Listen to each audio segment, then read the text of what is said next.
الله والرسول المصطفى وآله الأطيبين الأطهرين الأكرمين المعصومين المظلومين الذين أذهب الله عنهم الرجس وطهرهم تطهيرا.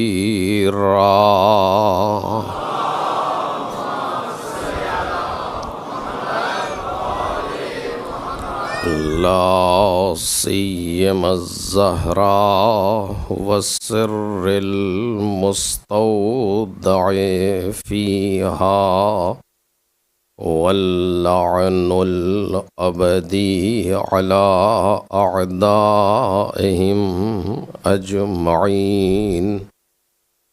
أما بعد فقد قال الله الكريم في الذكر الحكيم: وعد الله الذين آمنوا منكم وعملوا الصالحات.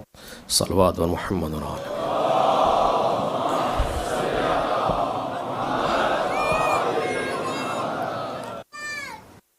بزرگان محترم اور برادران گرامی قدر، سورہ مبارکہ نور کی اس آیہ کریمہ میں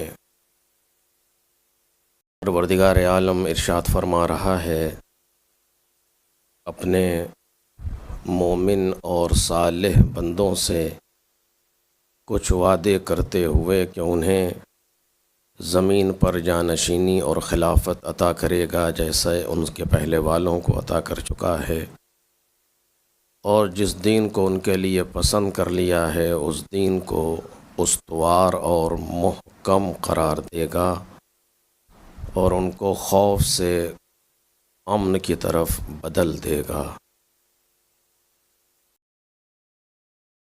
وہ لوگ صرف میری ہی عبادت کریں گے اور اس میں کسی کو شریک قرار نہیں دیں گے، اور اس کے بعد بھی اگر کوئی کفر کرے گا تو وہ یقیناً فاسق ہے۔ از غدیر تا ظہور کے موضوع پر ہماری گفتگو مسلسل ہے، اور کل کی گفتگو غدیر کے پیغام کو سمجھنے کے لیے قرائن پر ہو رہی تھی۔ یہ کسی بھی جملے کو محسوس کرنے کے لیے اس میں پائے جانے والے قرینوں کو سمجھنا ضروری ہے۔ گفتگو خالص علمی ہے اور حد درجہ دقیق ہے، لیکن میں مجلس کے عنوان سے جتنا ہو سکتا ہے اتنا آپ کے سامنے گزارش کرتا ہوں۔ پیغمبر اکرم نے صلی اللہ علیہ وآلہ وسلم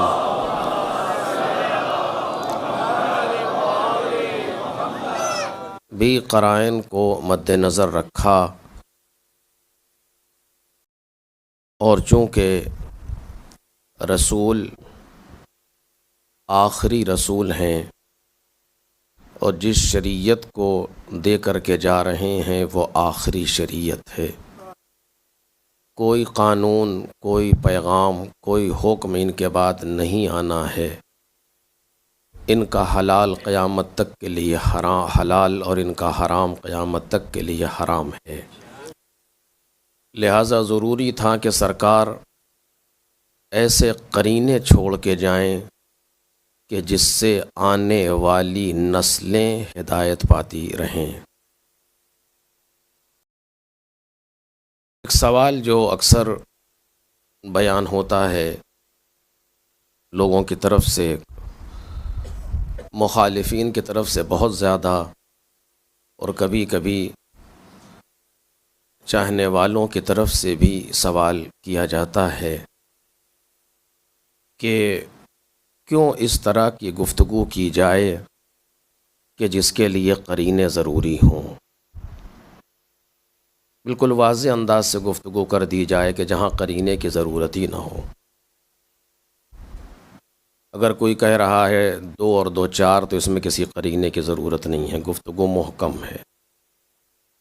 آپ متشابہ گفتگو آخر کریں کیوں کہ جس میں ہمیں قرائن سے سمجھنا پڑے؟ یہ بہرحال ایک بحث ہے باقاعدہ، اور مخالفین کی طرف سے بھی یہ بحث باقاعدہ کی جاتی ہے، اکثر بیان کی جاتی ہے۔ بہت سے موقع ایسے ہیں کہ جہاں پر اس بحث کی جگہ ہے۔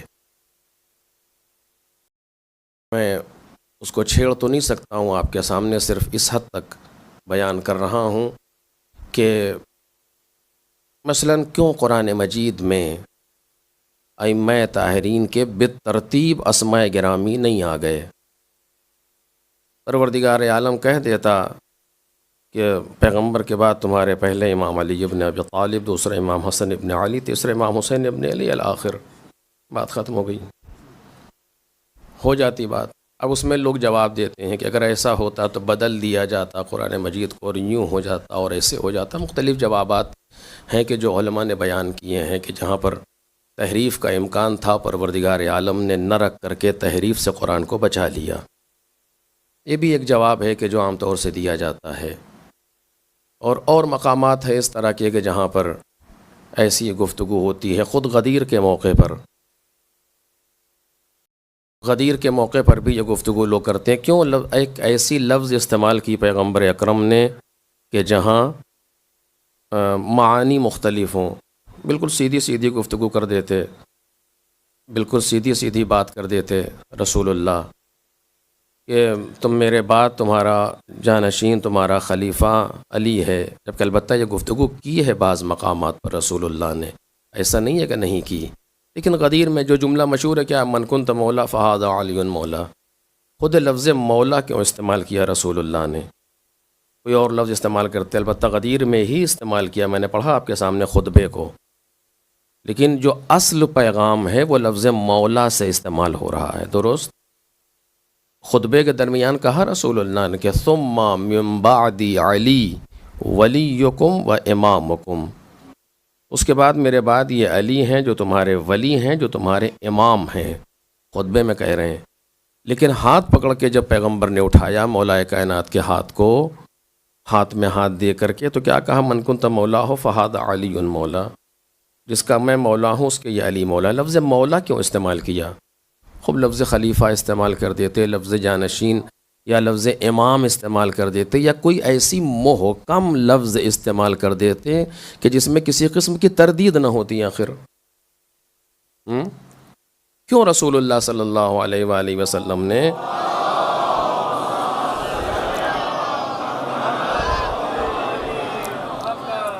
ایسی لفظ سے استفادہ کیا کہ جو مختلف المعانی ہے، جیسے معنی بہت سے پائے جاتے ہیں مولا کے معنی؟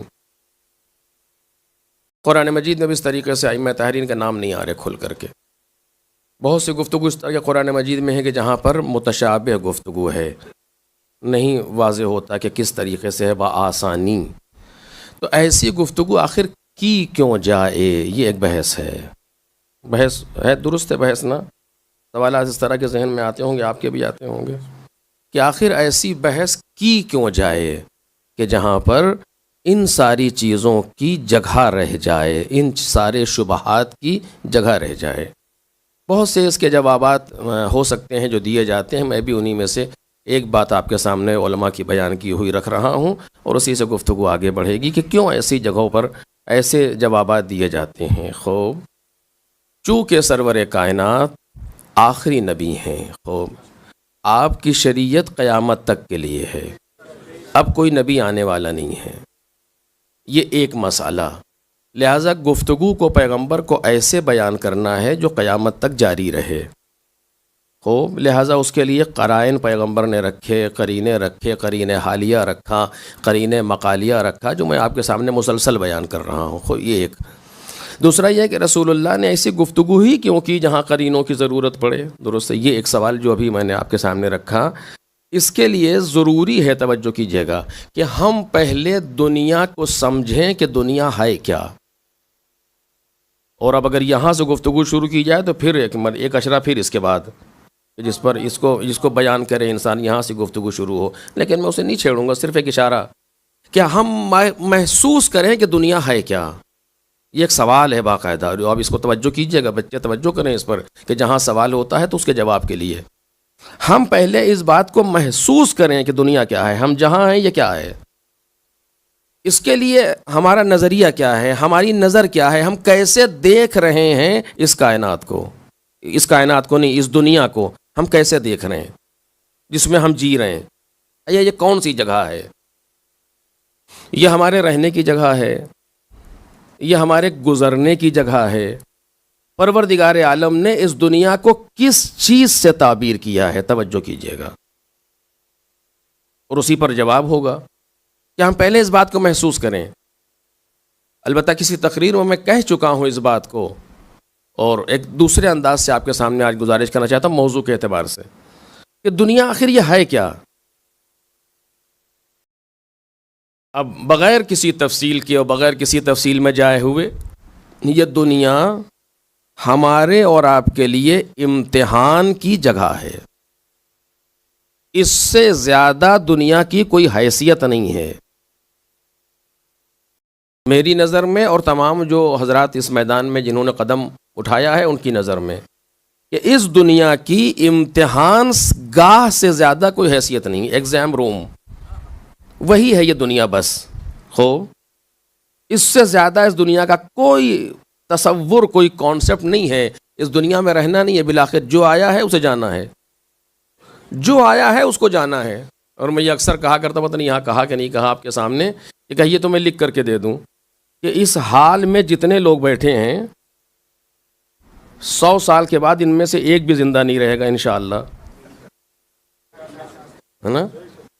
اب آپ ڈریں یا خوش ہوں اس سے بحث نہیں ہے، لیکن ہوگا ایسا ہی، یا ایسے کچھ اور ہوگا، اس کے علاوہ نہیں رہیں گے، معلوم ہے نہیں رہیں گے. چونکہ اور دلیل کیا ہے؟ دلیل آسان ہے، اس حال میں کوئی ایسا نہیں جو 100+ ہو، تو ہمارا خون ان سے زیادہ رنگین تو ہے نہیں. جب وہ نہ رہے تو ہم کیا رہیں گے؟ آخر ایک صلوات پڑھیں محمد اور آل محمد.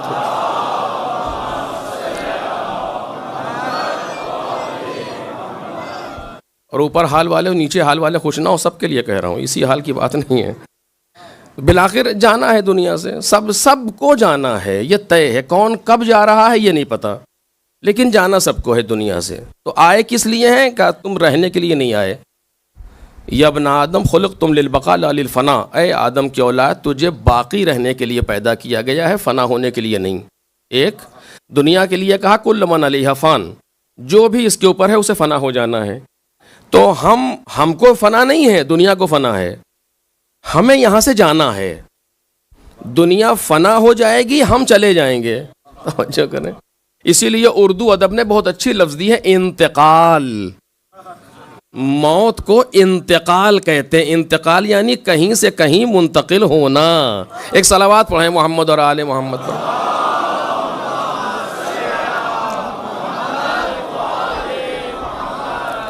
تو یہاں سے بالآخر جانا ہے. آئے کس لیے ہیں؟ امتحان دینے کے لیے. دار بلوا ہے یہ. ان اللہ جعل الدنیا دار بلوا، امام ہادی علیہ الصلوۃ والسلام ارشاد فرمایا.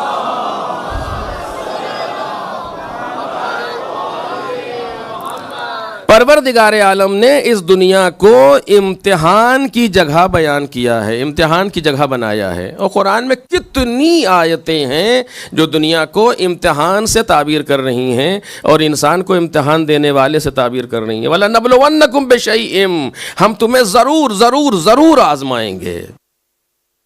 اٹھا کر کے آپ دیکھیں، مختلف آیتوں میں مختلف لہجوں سے اور مختلف الفاظ سے کہا گیا کہ احسب الناس ان یترکوا ان یقولوا آمنا وهم لا یفتنون، کیا لوگ یہ گمان کرتے ہیں کہ صرف اتنا کہہ دینے پر کہ ہم ایمان لے آئے انہیں چھوڑ دیا جائے گا، ان کا امتحان نہیں لیا جائے گا؟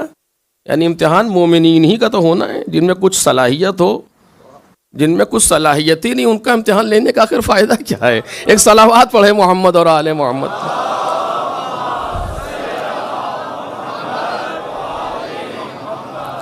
خوب، تو دنیا کو دیکھنے کی نظر پہلے ہماری درست ہو کہ ہم دنیا کو کس نظر سے دیکھ رہے ہیں، ویو ہمارا دنیا کے سلسلے میں کیا ہے۔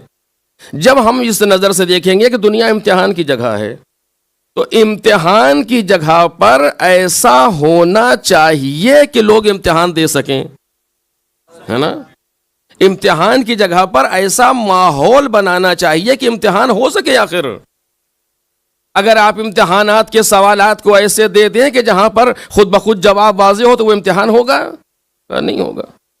ضروری ہے کہ امتحان گاہ میں سوالات ایسے رکھے جائیں کہ وہ لکھ سکے جس نے پڑھا ہے۔ ہائی اسکول کے پیپر میں آپ سوال لکھ دیجئے کہ یہ بتائیے کہ امریکہ کا پائے تخت کیا ہے، تو یہ کوئی سوال ہے؟ یہ تو ہر انسان جواب دے دے گا اس کا۔ ایران کا پائے تخت کیا ہے، کوئی پاکستان کی راجدھانی کیا ہے، کوئی سوال ہے یہ ہائی اسکول کے بچے کے لیے؟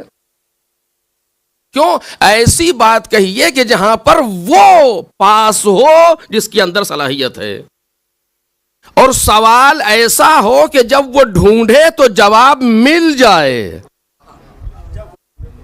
جب وہ تلاش کرے تو اس کو جواب مل جائے، اور ہر انسان کو وہ جواب نہ دکھے۔ ایک صلوات پڑھے نا محمد اور آل محمد پر۔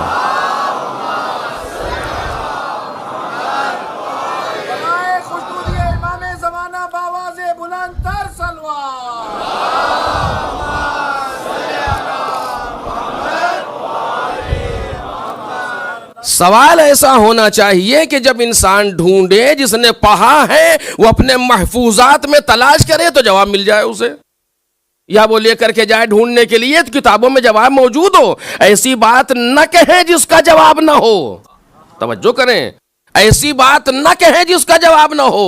ائمہ تارین نے ایسی بات بھی کہی جس کا جواب نہیں ہے، لیکن اس میں کہا کہ یہ تمہارے لیے نہیں ہے، اس چکر میں نہیں پڑھنا، یہ تمہارے لیے نے لی ما اللہ حالن، میرے اور خدا کے درمیان ایسی حالت ہے جس کو تم نہیں سمجھ سکتے۔ تو جب نہیں سمجھ سکتے تو پھر اس کے چکر میں نہیں پڑھنا کہ سمجھنا چاہو۔ مثلا ینحدر عنی السیل لا یرقی الی الطیر، علوم کے دریا مجھ سے پھوٹتے ہیں، اور کوئی بھی طائر فکر میری فضیلت کو پرواز نہیں کر سکتا۔ یعنی جب تم مقام علی ابن ابی طالب کی انتہا کو سمجھ نہیں سکتے تو سمجھنے کی کوشش بھی نہ کرنا۔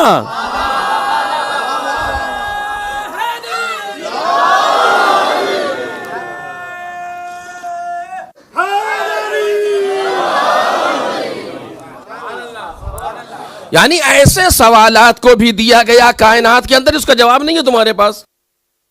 بلا وجہ اپنے آپ کو پریشانی میں مت ڈالو، نہیں سمجھ سکتے، ختم ہو گئی بات۔ کچھ چیزیں ایسی ہیں جو تمہارے بس میں نہیں ہے، مثلا اس کو تم نہیں سمجھ سکتے، اور وہ ہم نے تم سے مانگی بھی نہیں ہے، وہ ہم نے تم سے چاہا بھی نہیں ہے۔ کسی امام نے یہ نہیں کہا کہ ہماری حقیقت کو بیان کرو، کسی امام نے یہ نہیں چاہا، ہم سے مانگا بھی نہیں کہ ہماری حقیقت کو بیان کرو، کوئی کر ہی نہیں سکتا، کیونکہ پیغمبر نے ٹرائنگل بنا دیا، اس میں کوئی چوتھا گوشہ ہی نہیں ہے کہ یا علی خدا ہو، کسی نے نہیں پہچانا سوائے میرے اور تمہارے، مجھے کسی نے نہیں پہچانا سوائے اللہ کی اور تمہارے، اور تمہیں کسی نے نہیں پہچانا سوائے اللہ کی اور میرے۔ تو جب حق معرفت ادا نہیں کر سکتے تو پھر تلاش میں کیوں ہو آخر؟ جتنا سمجھ سکتے ہو اتنے کی فکر کرو۔ ائمہ طاہرین کو ان کے حساب سے نہ سمجھو، اپنے حساب سے سمجھو، کہ جہاں تک پہنچ سکتے ہو اتنا سمجھنے کی کوشش کرو، اس میں لاپرواہی نہ کرو، اس میں کوتاہی نہ کرو۔ لیکن یہ نہ سمجھ لینا کہ ہم ہی نہ سمجھ گئے، وہ تم سمجھ ہی نہیں سکتے، وہ رسول اللہ نے کہہ دیا۔ تو کچھ ایسے سوالات بھی دیے گئے کہ جو اس دنیا کے لیے نہیں ہے، توجہ کیجئے گا، وہ اس دنیا کے لیے نہیں، تم نہیں سمجھ سکتے، صاف کہہ دیا امام نے، معصومین نے صاف کہا کہ اس بات کو تم نہیں سمجھ سکتے۔ اس میں سب سے پہلی بات خود اللہ کے لیے کہی کہ تفکروا فی کل شیء ولا تفکروا فی ذات اللہ، کہ ہر چیز کے بارے میں فکر کرو، اللہ کی ذات کے بارے میں فکر نہ کرنا۔ فتہلکوا، ہلاک ہو جاؤ گے. یعنی ذات باری تعالیٰ کا عرفان تمہارے بس میں نہیں ہے، مثلا تم نہیں سمجھ سکتے. تو جب نہیں سمجھ سکتے تو پیچھے نہیں لگو اس کے. یعنی کچھ سوالات ایسے دیے گئے کہ جو انسان کے بس میں اس کائنات میں نہیں ہے، اس دنیا میں نہیں ہے، تم نہیں سمجھ سکتے. لیکن کچھ چیزیں وہ ہیں کہ اگر کوشش کرو گے تو سمجھ لو گے. توجہ کیجئے، پیغمبر نے کہا میرے بعد میرے 12 جانشین ہوں گے. اب سمجھو کون کون ہوں گے. مثلا ایک صلوات پڑھے محمد علیہ. نعرہ تکبیر، نعرہ رسالت، نعرہ حیدری، محمد وآل محمد صلی اللہ.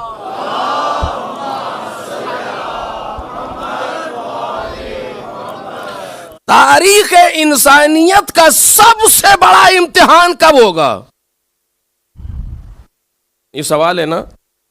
تاریخ انسانیت میں سب سے بڑا امتحان کب ہونا چاہیے؟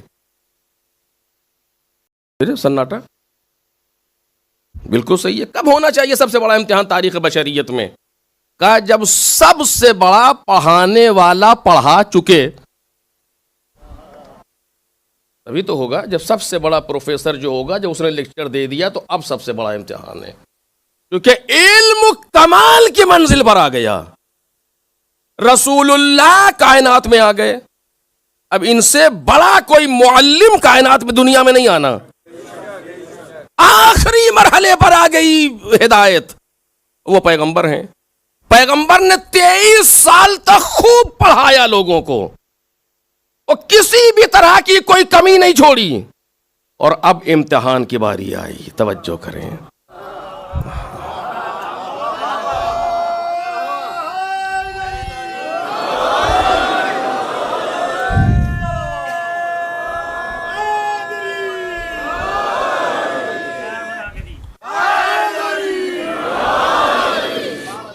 سال تک خوب پڑھایا رسول اللہ نے. ذرہ برابر بھی کوئی کوتاہی نعوذ باللہ من جانب رسول تو ہو ہی نہیں سکتی. خوب پڑھا لیا. جب پڑھا لیا تو اب امتحان کی باری آئی. اب امتحان کی نوبت آئی. امتحان لیا رسول اللہ نے. یہ رسول اللہ یہ امتحان کب تک کے لیے ہے؟ کہ جب تک یہ کائنات موجود ہے. توجہ کریں. یہ امتحان کب تک کے لیے؟ کہ جب تک یہ دنیا موجود ہے. کیوں؟ میں کون ہوں یہ پہچانو. میں وہ ہوں جس پر تمام تر نبوتوں کا دار و مدار. میں وہ ہوں جس پر تمام تر رسالتوں کا دار و مدار. اور اب میں اپنی ساری نبوت اور رسالت کی محنت کو نچوڑ کے لوگوں کو دے کر کے دنیا سے جا رہا ہوں. اور اب امتحان لے رہا ہوں تاکہ میری زحمت ضائع نہ ہونے پائے. لہذا امتحان ایسا لے کر کے جاؤں گا کہ جو آسان بھی نہ ہو جواب مل بھی جائے. توجہ کیجئے. ایسا امتحان لے کر کے جاؤں گا کہ جو آسان بھی نہ ہو اور جواب مل جائے. کس کو ملے گا؟ اسی کو جس نے محنت سے میرے 23 سال پڑھے ہیں.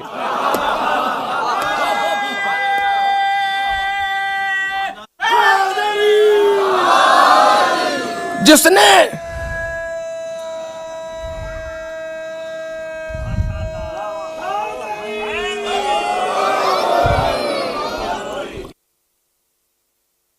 کیا ہوا؟ ایک صلوات پڑھیں محمد اور آل محمد.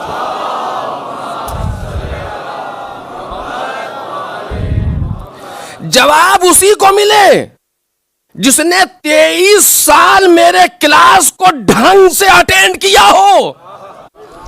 ایسے کو جواب نہیں مل سکتا جسے پتہ ہی نہ ہو کہ میں نے کہا کیا، اور در سے باہر نکل کے پوچھے گا رسول اللہ کیا کہہ رہے تھے. ایسے انسان کو جواب نہیں ملے گا. جواب اسے ملے گا جو 23 سال تک میرے کلاس میں ڈھنگ سے رہا ہو. توجہ میرے عزیزو. جو 23 سال تک جس نے قاعدے سے پڑھا ہو اسی کو جواب ملے گا. اس کے معنی مجھے کہنے دیں کہ من کنتو مولا ہو فہذا علی مولا. ایک سوال ہے، ایک سوال ہے، اور سب سے بڑا سوال ہے تاریخ بشریت کا.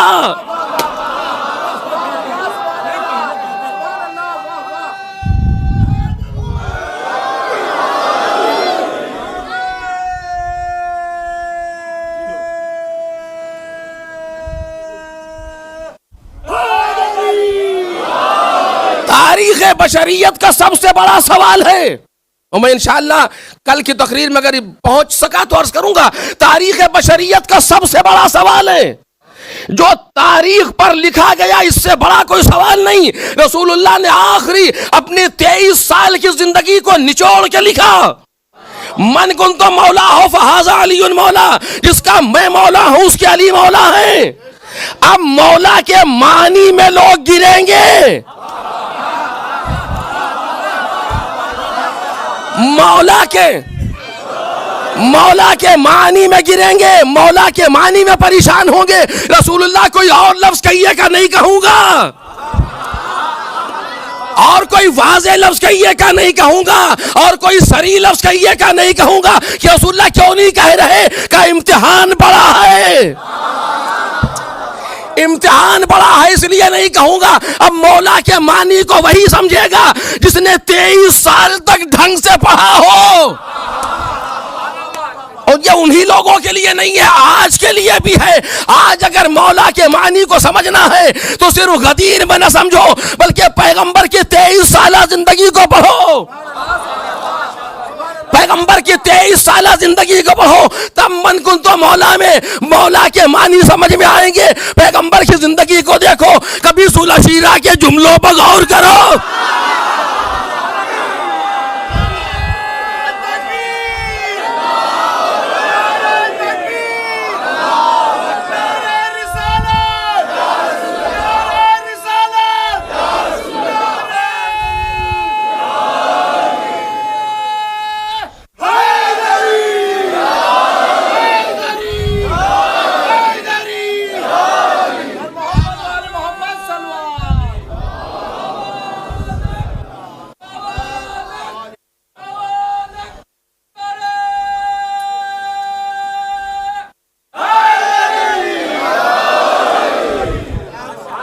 اگر مولا کے معنی کو سمجھنا ہے, اگر مولا کے معنی کو سمجھنا ہے تو صرف غدیر میں وارد نہ ہو, پہلے غدیر کے پہلے کی کلاسز اٹینڈ کرو. چونکہ مولا کے معنی کو سمجھنے کے لیے غدیر ابتدا نہیں ہے, انتہا ہے. مولا کے معنی کو سمجھنے کے لیے غدیر انتہا ہے. پہلے ابتدا سے کلاس شروع کرو, کبھی جا کر کے ذوالشیرہ کے جملوں کو دیکھو کہ آج جس نے میری نصرت کا وعدہ کیا کل میرے بعد میرا خلیفہ ہوگا, کل میرے بعد میرا وزیر ہوگا.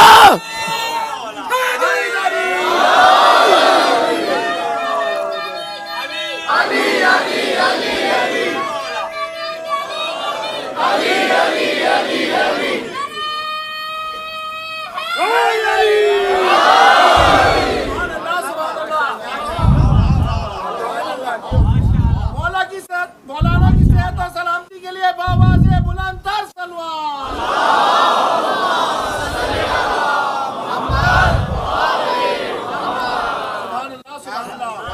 تمام عزاداران مظلوم کربلا دنیا میں اس وقت جہاں جہاں بھی لوگ عزاداری کر رہے ہیں, تمام عزاداروں کی صحت و سلامتی کے لیے ایک مرتبہ صلوات پڑھیں.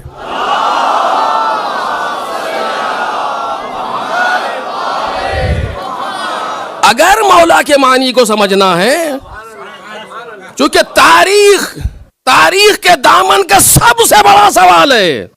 توجہ کیجئے جو بات عرض کر رہا ہوں, کل انشاءاللہ اگر موقع رہا تو میں اس کا تتمہ آپ کے سامنے گزارش کروں گا. تاریخ بشریت کا سب سے بڑا سوال ہے. وہ سوال کیا ہے کہ سسپنس کیا مولا کے معنی میں. رسول اللہ آپ نے چھوڑا کیوں کا, اسی لیے تاکہ تم پہچانے جاؤ.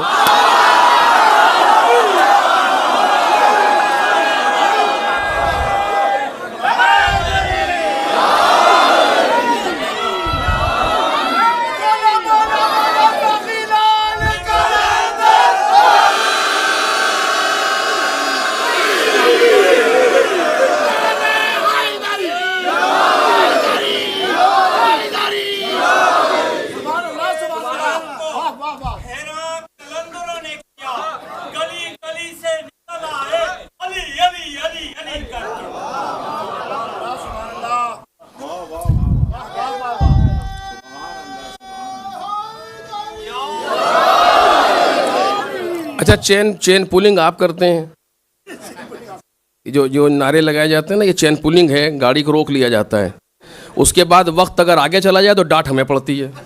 یہ عجیب مسئلہ ہے. ایک صلوات پڑھیں محمد اور آل محمد پر.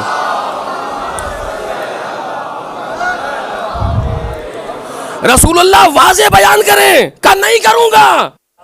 آپ کیوں ایسی لفظیں نہیں رکھ رہے کہ جس سے کوئی مشکل نہ آئے کہ رکھوں گا نہیں؟ کیوں؟ تاکہ تم پہچانے جاؤ، تاکہ تم میں سے وہی کامیاب ہو، تم میں سے وہی کامیاب ہو جس نے میرے 23 سال ڈھنگ سے دیکھے ہیں. توجہ میرے عزیزو، یہ کاملہ نیلمی گفتگو ہے. جس نے 23 سال کو ڈھنگ سے پڑھا ہے وہی کامیاب ہو. تاریخ بشریت کا سب سے بڑا امتحان ہے، تو سب سے سخت ہونا چاہیے کہ سب سے سخت ہے. توجہ کیجئے، سب سے سخت ہے. 1400 برس گزر گئے، آج تک سمجھ میں نہیں آ رہا.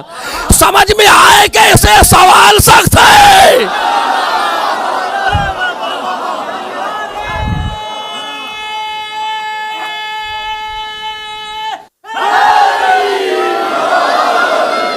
سوال سخت ہے، سمجھ میں آئے کیسے؟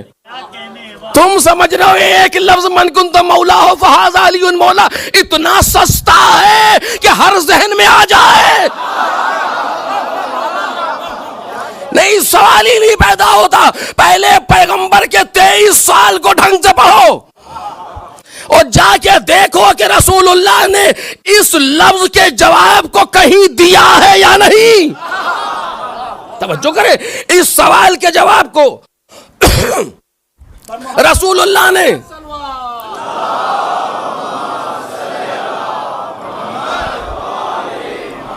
اس سوال کے جواب کو رسول اللہ نے کہیں دیا ہے کہ نہیں دیا؟ رسول اللہ نے سمجھایا ہے کہ نہیں سمجھایا؟ جو کہ خطبہ غدیر میں کہہ رہے سنو میرے بانے پہنچا دیا، میں نے پہنچا دیا اس چیز کو جو میں پروردگار عالم نے مجھ سے پہنچانے کے لیے کہا تھا. اور انشاءاللہ گفتگو اگر ہو سکا تو اس پر ہوگی تھوڑی سی. اور جب میں نے پہنچا دیا تو سب پہنچایا ہے، اور جب سب پہنچایا ہے تو 23 سال کی زندگی کو جا کر کے کھنگالو، تھوڑی محنت کرو. توجہ کریں، سوال سخت ہے، محنت کرو، جا کے ڈھونڈو. اور اگر تم نے ڈھنگ سے پڑھ لیا تو کوئی مشکل نہ ہوگی معنی مولا کو سمجھنے میں. اور اگر کہیں پر تم نے خیانت کی ہے، ان 23 سالوں میں کہیں خیانت کی ہے، تو کیا مجال کے معنی مولا کو سمجھ سکو؟ نہیں، تمہیں سمجھنے نہیں دیا جائے گا. میرے عزیزو، میں کیسے کہوں آپ کے سامنے، ذمہ داری سے کہہ رہا ہوں، تمہیں سمجھنے نہیں دیا جائے گا. یعنی اگر کہیں مشکل پیدا ہو گئی ہے پہلے تو تمہیں معنی مولا کو سمجھنا نہیں دیا جائے گا. کیوں؟ جا کے اس مشکل کو پہلے حل کرو، اس کے بعد آ کر کے معنی مولا کو سمجھنا. اگر تمہیں معنی مولا کو سمجھنا ہے تو پہلے، چونکہ امتحان گاہ ہے، یہ دنیا امتحان کی جگہ ہے آنے والے قیامت تک کے لیے. اس امتحان میں کوئی کامیاب ہوگا، کوئی ناکام ہوگا. معنی مولا میں کوئی کامیاب ہوگا، کوئی ناکام ہوگا. سمجھے کیسے سمجھ میں آ ہی نہیں سکتا. اگر غدیر سے شروع کرو گے تو کبھی سمجھ میں نہ آئے گا. پہلے پیغمبر کی زندگی کو پڑھو، جا کے دیکھو پیغمبر نے کیا کیا. ارے ذوالشیرہ میں جا کر کے دیکھو کیا کیا، کہیں اور بدر میں جا کر کے دیکھو کیا کیا. ارے دیکھو پیغمبر نے بستر پہ کسے سلایا، جا کر کے دیکھو پیغمبر نے علم کس کو دیا، جا کر کے دیکھو پیغمبر نے ذوالفقار کسے دی، جا کر کے دیکھو پیغمبر رکوع میں کس کے لیے رکے رہے، جا کر کے دیکھو پیغمبر سجدے میں کس کے لیے جھکے رہے، جا کر کے دیکھو پیغمبر نے کس در پر سلام کیا، جا کر کے دیکھو پیغمبر نے کسے زبان چسائی. ان ساری چیزوں کو جا کے دیکھو، من کنتو کا مطلب خود ہی سمجھ میں.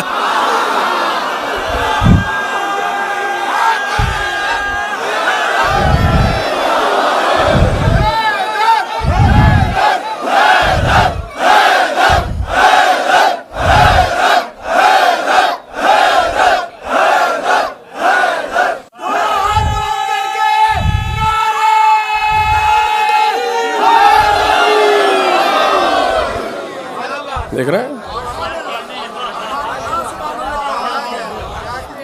کیونکہ امتحان سخت ہے، امتحان آسان نہیں ہے. ایسے ہی سمجھ جاؤ گے مانیے من کنتوں کو، مانیے مولا ایسے ہی ذہن میں آ جائیں گے، تم نے سمجھائیں گے کوئی خیرات بٹ رہی ہے. کل عرض کروں گا کہ چونکہ ابھی پہنچ نہیں پاؤں گا، اگر میں نے بات کو شروع کیا ابھی پہنچ نہیں پاؤں گا، لیکن یہ ضروری ہے کہ یہ سلسلہ جاری رہے گا. صرف ایک بات یہاں پر، یہ سلسلہ جاری رہے گا، یہ طے ہے، اس لیے کہ امتحان ہونا ضروری ہے. پیغمبر نے اسی لیے کہا تھا کہ فَلْيُبَلِّغِ الْحَاضِرُ الْغَائِبَ، جو حاضر ہے وہ غائب تک پہنچائے. وَالْوَالِدُ الْوَلَدْ، باپ اپنے بیٹے تک پہنچائے، یہ ذمہ داری ہے. پہنچاؤ تاکہ امتحان کا سلسلہ جاری رہے، اور جاری رہے گا.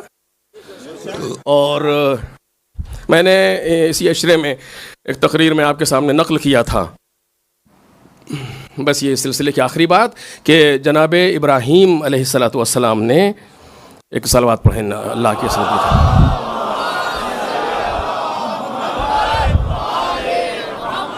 بحکم خدا اعلان کیا.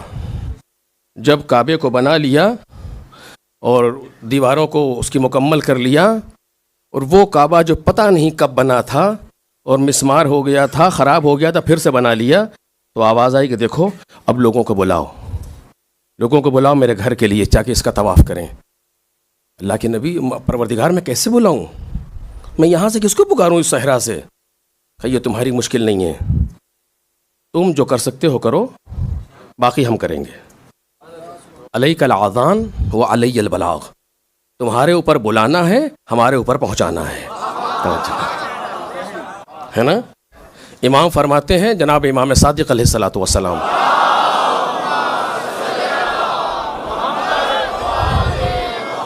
کہ جناب ابراہیم نے مقام ابراہیم پر کھڑے ہو کر کے، جو آج مقام ابراہیم ہے، یہ اسی وہی مقام ہے، یہ کھڑے ہو کر کے آواز دی، ایھا الناس، جبکہ وہاں کوئی ہے نہیں، ایھا الناس، اے لوگوں، کتب علیکم الحج، تم پر حج لکھ دیا گیا ہے، الی بیت العتیق، اس گھر کی طرف، اس گھر کے لیے تمہارے اوپر حج لکھ دیا گیا ہے. فاجیبوا للہ ربکم، اپنے پروردگار کو جواب دو.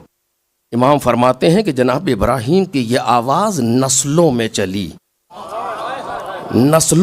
یہ آواز جناب ابراہیم کی، اور آج جتنے اللہ لبیک اللہم لبیک کہہ رہے ہیں، یہ اسی آواز کا جواب ہے، یہ اسی پکارنے کے جواب جنہوں نے اس وقت جواب دیا تھا، وہ آج جا رہے ہیں حج کے لیے. خوب، یہ ایک مرحلہ، اس پر کل انشاءاللہ تھوڑی سی وضاحت کروں گا. یہ ایک مرحلہ، بالکل اسی طرح کا مرحلہ رسول اللہ نے سر کیا. آواز دی، فَلْيُبَلِّغِ الْحَاضِرُ الْغَائِبَ وَالْوَالِدُ الْوَلَدْ، ہر باپ اپنے بیٹے تک پہنچائے. اور خود خطبے میں کہتے ہیں، سنو، بلغتو قد بلغتو ما امرت بتبلیغ، ہم نے پہنچا دیا، اس کام کو کر دیا جس کو مجھے پہنچانے کے لیے حکم دیا گیا تھا. حجتاً علی کل حاضر و غائب، یہ حجت ہے ہر حاضر اور غائب پر.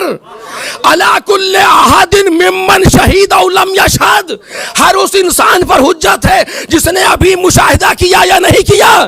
اور اس کے بعد فرماتے ہیں ولدا او لم یولد، ہر اس انسان پر حجت ہے جو پیدا ہو چکا یا ابھی پیدا نہیں ہوا. دو اعلان چل رہے ہیں کائنات میں، ایک حج ابراہیمی، جناب ابراہیم کا اعلان چل رہا ہے، اور ایک پیغمبر کا غدیر سے اعلان چل رہا ہے. جن میں وہ صلاحیت موجود ہے وہ اس کا جواب دے رہے ہیں، جن میں یہ صلاحیت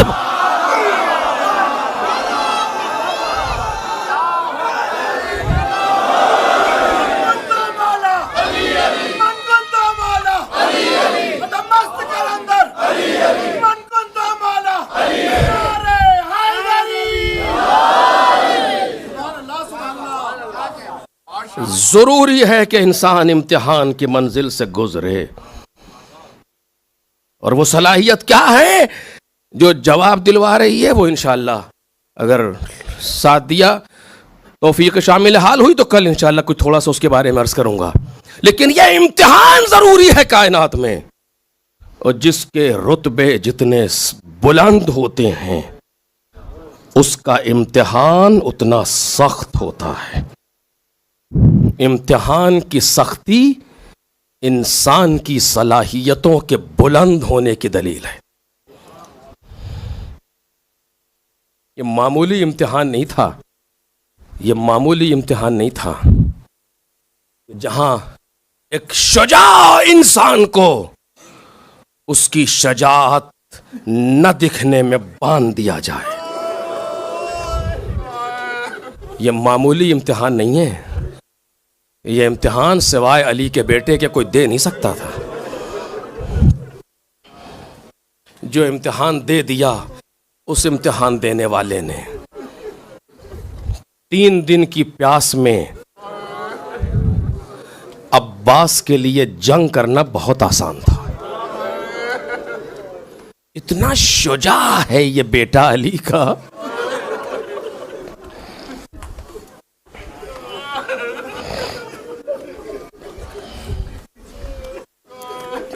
چودہ برس کی عمر میں صفین میں وارد ہوئے، چہرے پر نقاب پڑی ہوئی ہے، اور آ کر کے مبارز طلبی کی آؤ میرے مقابلے کے لیے. لوگ ہمت نہیں کر پا رہے ہیں. لہجے کی سختی کا عالم یہ ہے. امیر نے کسی کو بھیجا کہ تم جاؤ. اس نے کہا تم مجھے بھیج رہے ہو اس جوان کے لیے؟ میں 10,000 لوگوں سے مقابلہ کرتا ہوں اکیلے. میں اپنے بچوں کو بھیجتا ہوں. بیٹے کو بھیجا، ایک بیٹا گیا، 2 3 4 7 بیٹے، 7 مارے گئے. خود آیا، خود بھی مارا گیا. لوگ پریشان ہیں کہ آخر یہ ہے کون، یہ ہے کون؟ مولا کائنات نے بلایا، عباس واپس آ جاؤ. بس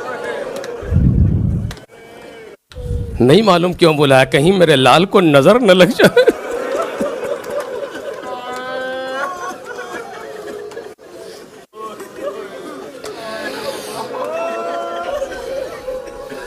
جب واپس آئے تو چہرے سے نقاب ہٹائی، جناب عباس کی پیشانی کو علی نے چوما. دیکھ رہے ہیں آپ؟ 14 برس کی عمر ہے، صفین ہے. 14 برس. جو 14 برس میں ایسا ہو وہ 34 برس میں کیسا ہوگا؟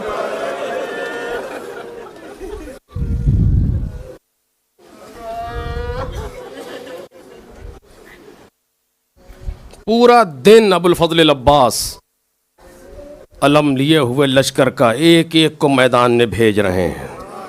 چونکہ سپہ سالار لشکر ہیں، کمانڈ کر رہا ہے پوری فوج حسینی کی. سرکار سید الشہداء تشریف فرما ہیں اپنے مقام پر. عباس ایک ایک کو میدان میں لڑا رہے ہیں. سب جاتے رہے ایک ایک کر کے. آخر میں جناب عباس سلام اللہ علیہ نے اپنے بھائیوں کو بھیجا، چلو جاؤ جنگ کرو. جا کر کے ایک ایک جاتا رہا. جب سب کو ابو الفضل العباس نے بھیج لیا، اب کوئی نہیں بچا. تاریخ کہتی ہے سب سے آخری امام حسین کی جانب سے جانے والا عباس.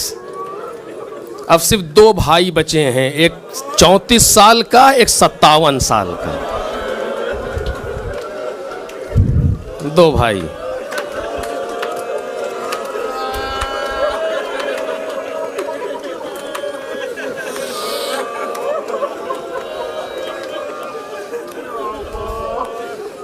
آئے قریب آئے، آقا اب مجھے بھی اجازت دے دیں. امام حسین نے عباس کو سر سے پاؤں تک دیکھا. عباس، عباس تم تو میرے لشکر کے علمدار ہو بھیا.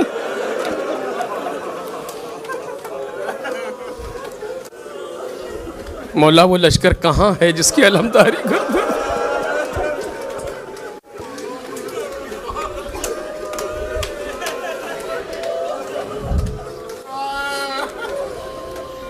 بہت روگے عزیزو.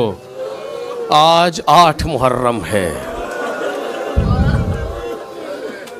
مجھے نہیں معلوم حسین ابن علی کے پیاسے بچوں نے آج کا یہ دن کیسے گزارا.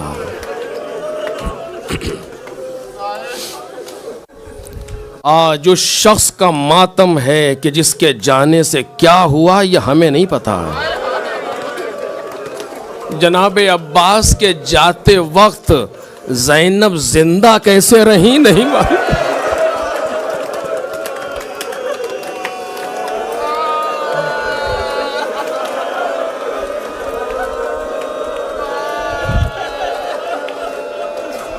امام حسین سلام اللہ علیہ کیسے زندہ رہے نہیں پتا.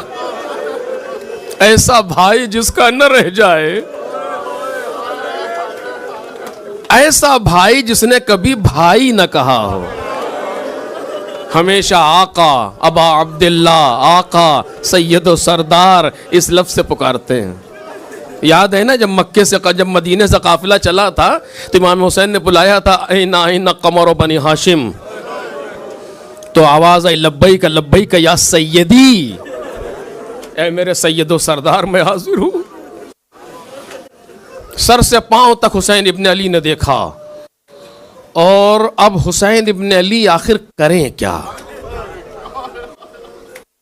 چونکہ عباس کو کیا کہہ کے روکیں، ایک مشکل مسئلہ ہے نا. اور جان رہے ہیں کہ اگر عباس لڑنے کے ارادے سے میدان میں اترا تو یہ ایک بھی اس کا مقابلہ نہیں کر پائیں گے. یہ امام حسین جانتے ہیں، چونکہ شجاعت عباسی سے حسین سے بہتر کون واقف ہوگا. کیسے روکیں؟ یہ بھی نہیں کہہ سکتے کہ نہ لڑو، چونکہ آج تو دن ہی جہاد کا ہے. حسین ابن علی کسی چیز کے انتظار میں ہیں، اور وہی ہوا. کچھ دیر میں آواز آئی العطش.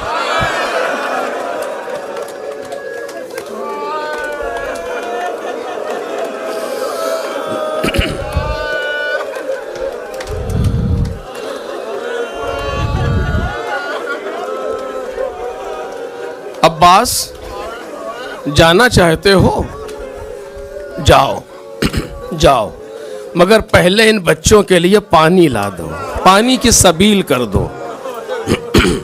جناب عباس نے سمجھ لیا کیا ہوا. کمال نفس جناب عباس یہیں پر ہے، شجاعت کا کمال عباس کا یہی ہے کہ ایسے موقع پر غازی کے دل میں کوئی بات نہ پیدا ہو.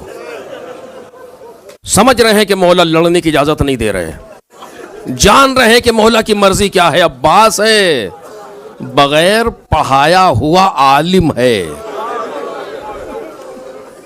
جیسے جناب زینب ہے نا عالمۃ غیر معلمہ، اسی طرح عباس عالم غیر معلم، بغیر پڑھایا ہوا عالم ہے. یہ علم منایا بلایا کو جانتا ہے، سمجھ گیا میرا آقا کیا چاہتا ہے. لیکن عباس کا دل اسی طریقے سے مطمئن ہے. سر جھکایا اس خیمے کی طرف چلے جہاں مشکیزیں رکھے تھے. سنیں گے آپ مقتل نے کیا لکھا ہے؟ مقتل نے کیا لکھا ہے آپ کو معلوم ہے؟ جناب عباس جب اس خیمے کے اندر آئے تو کیا دیکھا؟ پیاسے بچے مشکیزوں کو اپنے سینے سے لگائے زمین پر لیٹے ہیں.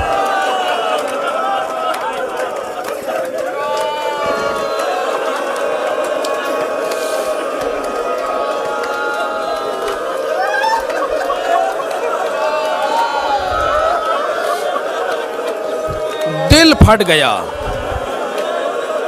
عباس کا دل پھٹ گیا یہ منظر دیکھ کے. آواز دلاؤ بچوں، مشک لاؤ، سکینہ مشک لاؤ.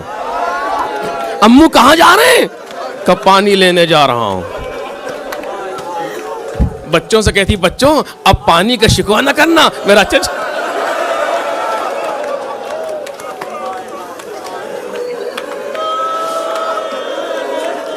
میرا چچا جا رہا ہے. مشک لیا، خیمے سے باہر آئے.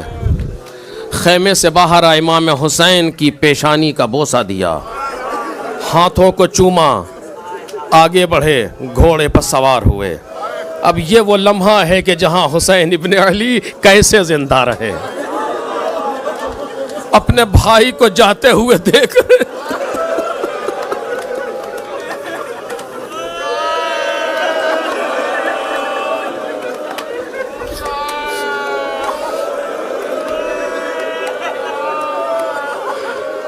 اور مولا جانتے ہیں کہ اب یہ جا کے واپس نہیں آئے.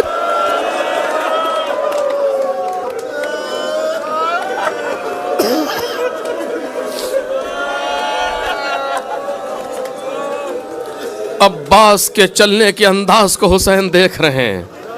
جا رہے ہیں عباس, گھوڑے پر سوار ہوئے, نہر کا رخ کیا. فوج نے دیکھا کہ عباس آ رہے ہیں, ایک ہلچل مچ گئی, چونکہ صبح سے عباس کا جہاد دیکھ رہے ہیں. ایک فوج میں ہلچل مچی کہ عباس آ رہے ہیں. سب نے ایک دوسرے سے کہا کہ عباس آ رہے ہیں, لیکن دیکھا تو رخ نہر کی طرف ہے, فوج کی طرف رخ نہیں ہے, نہر کی طرف ہے. 4000 یا 10,000 کا دستہ نہر پر تعینات ہے کہ کوئی نہر سے پانی نہ لینے پائے. عمر سعد نے کہا سب لوگ مڑ جاؤ, عباس نہر تک پہنچنے نہ پائے, اگر پانی تک پہنچ گئے تو انداز کچھ اور ہوگا. ساری فوجیں سمٹ گئیں, لیکن ابو الفضل العباس نے پہلے حملے میں اپنے آپ کو گھاٹ تک پہنچا دیا. 6 مرتبہ فوجیں امٹ کے آئیں, لیکن کوئی عباس کے قدموں کو روک نہیں سکا, اور علی کے لال پر ایک بھی زخم نہیں آیا. اس کی تلوار علی کی سکھائی ہوئی ہے, علی کا سکھایا ہوا. نہر میں اتار دیا گھوڑے کو, ایک چلو پانی لیا, اپنے گھوڑے کی طرف کیا, پی لے. گھوڑے نے مڑ کر کے اوپر دیکھا, یعنی زبان بے زبانی میں کہہ رہا آقا کیسے پی لوں.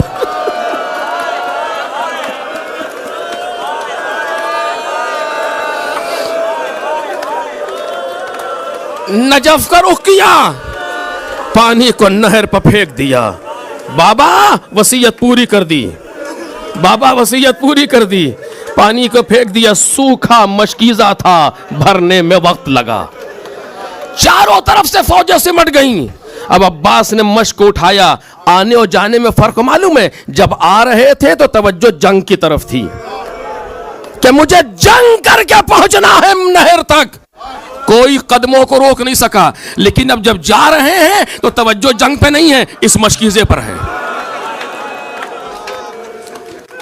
اس مشکیزے پر توجہ ہے. میرا بدن چھلنی ہو جائے مگر یہ بچ جائے.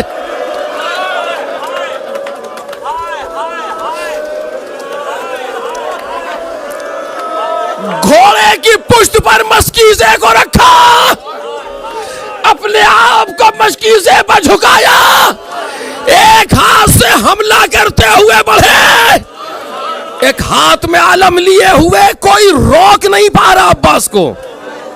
ایک شقی نے کھجور کے درخت کے پیچھے چھپ کر کے وار کیا.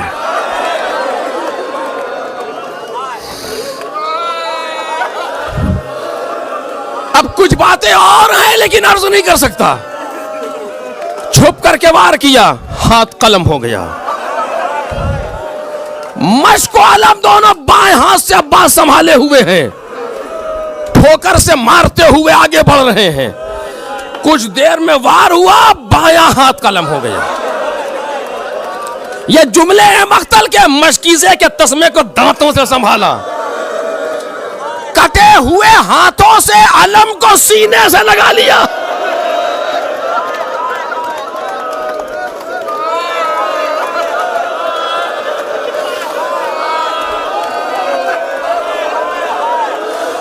علم کو گرنے نہیں دیا, علم کو گرنے نہیں دیا. اگر علم گر گیا تو بچوں کی ڈھارس ٹوٹ جائے گی.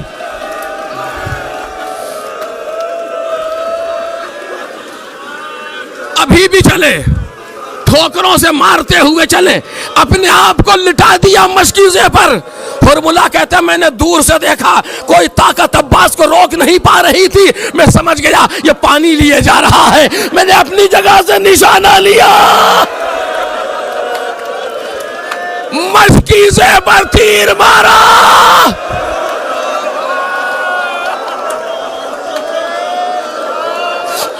ہائے کسی کی آرزو ایسے نہ ٹوٹے. پانی شروع ہوا، پیروں کے اشارے سے گھوڑے کو موڑ دیا، آنکھ میں تیر لگا،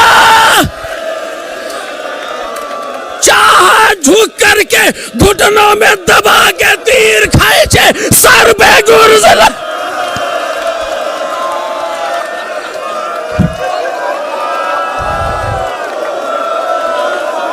علی کی تمنا سے سنبھلا نہ گیا، گھوڑے سے نیچے چلے،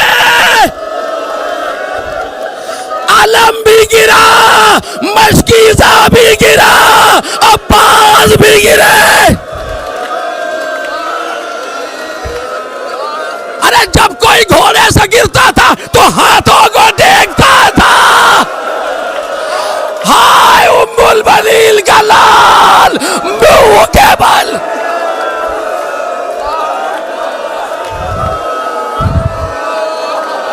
ایک آواز دی، وعلیک السلام یا ابا عبداللہ۔ مولا نے آواز سنی، آواز کی طرف بڑھے، کہتے ہوئے چلے، الا للکسر ظہری۔ آخری جملے آئے، سرانے بیٹھے، سر کو سانو پر لیا، بھائیوں میں گفتگو شروع ہوئی، ایک ہچکی لی، روح پرواز کر گئی، وصیت کے مطابق جنازے کو چھوڑ دیا، علم کو لے کر کے چلے، جیسے قریب آئے بچوں نے دیکھا،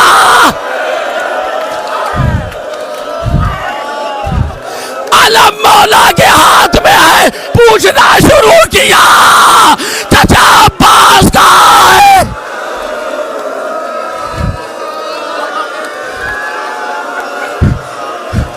کوئی جواب نہیں دے رہے، ارے مولا سے بولا نہیں جا رہا، کوئی جواب نہیں دے رہے۔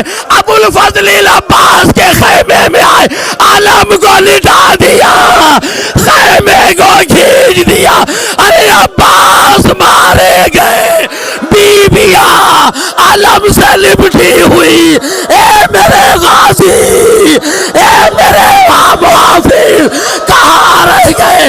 ادھر فوجے عباس کے لاشے پر کوئی نیزہ، کوئی